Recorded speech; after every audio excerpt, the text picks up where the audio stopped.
Wussup Towners. We just up here making some breakfast, some sausage, some eggs. I'm sorry, some sausage, some jalapenos, and onions. I'm trying to work on this cast iron skillet here. One of my goals for 2022 that I just came up with was 2023. I'm getting my years all messed up. Was when I went back home to California, my mom had all of these cast iron skillets. One of them was a large deep dish skillet that I was trying to find a way to take it with me, but she wouldn't let me. So I went ahead and took my cast iron skillet, one of it I worked on in one of my older videos, and I just wasn't getting it right. So I had some sandpaper, and I just basically just stripped it down as much as I could. I couldn't get it all the way down. I didn't have like a sanding gun that I can get really deep up in there, but I sanded down as best as I could.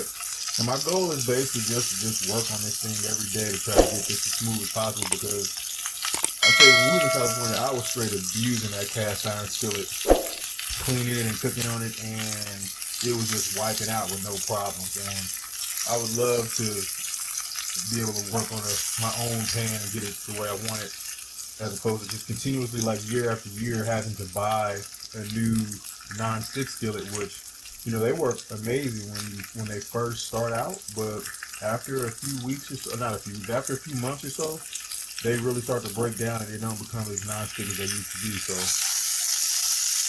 cast iron, you know, you can just continue to just start over and basically rinse and repeat as many times as you want to until you get it right. So I think with this pan, this is actually like attempt number 4 or 5. I've tried a bunch of different methods. I've done the oven. I've done the sitting on a grill as high as you can get the temperature and just wiping it down with oil, putting it in the oven at 400 degrees or 500 degrees, all types of things. So this one, I'm gonna try not to go the super fast route. I'm just gonna do the old school slow method and just continuously just cook on this thing every day as much as I can, and we're gonna go from there. So I'll try to come back and periodically give you guys status updates on this pan and how it's going, but for the most part, it's going pretty well. I was able to do an egg on it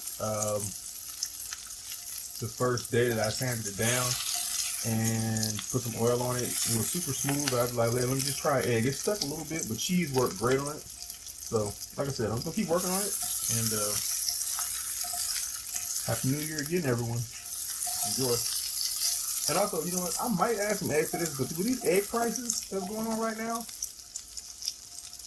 this is crazy. But let me show you something. I was able to find, what's that?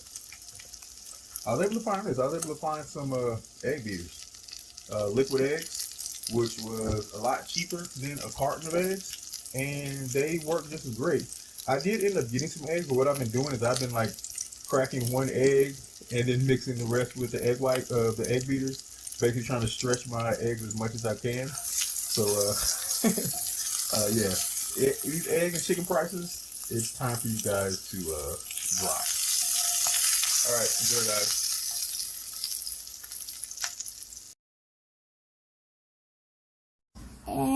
Enjoy. And please subscribe. Enjoy.